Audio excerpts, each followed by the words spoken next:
dans sa charte, en français on dit dans son statut, ce procès avait quelques articles, une trentaine d'articles seulement, qui instituaient une justice tout à fait nouvelle.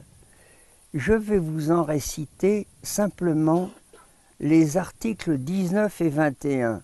Et vous allez me dire, mon cher Patrick, si vous, pour un délit ou un crime quelconque, vous accepteriez de passer devant un tribunal qui avait pour principe, alors, article 19, le tribunal ne sera pas lié par les règles techniques relatives à l'administration des preuves.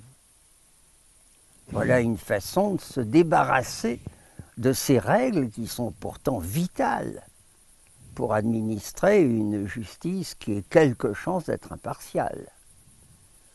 Je ne vous donne pas la suite, mais la suite revenait à dire « et nous appellerons preuve ce que nous aurons envie d'appeler preuve ». Voilà, sans règles techniques, sans observance des règles techniques. L'article 21 était encore plus carabiné. Il disait ceci: le tribunal n'exigera pas que soit rapportée la preuve de faits, au pluriel, de notoriété publique, mais les tiendra pour acquis. Donc la moindre rumeur, en fait, devient une Et vérité. alors, oui, parce que qui, qui va décider de ce qu'un fait est notoire ou pas? Et notoire pour qui? La suite de cet article 21 est totalement révoltant.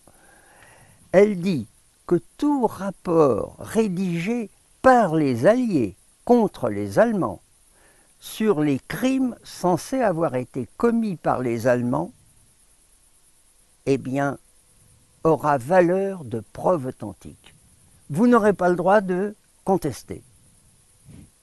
Puisque, je ne sais pas moi, un Britannique ou un Tchèque ou un Polonais ou un Russe ou un Français aura décrété, on va prendre l'exemple le plus fameux, qu'à Katyn, ce sont les Allemands qui ont commis un crime absolument épouvantable.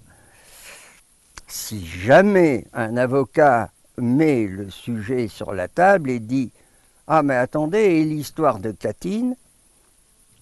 il y aura un semblant de débat et très vite, le procureur, pardon, voilà une erreur de ma part intéressante, c'est pas le procureur, c'est le juge soviétique qui avait été procureur en 1936 au fameux procès bidon en Union soviétique, dit à Monsieur le Président, ici, article 21. On n'a pas le droit de discuter, c'est un crime allemand. Voilà.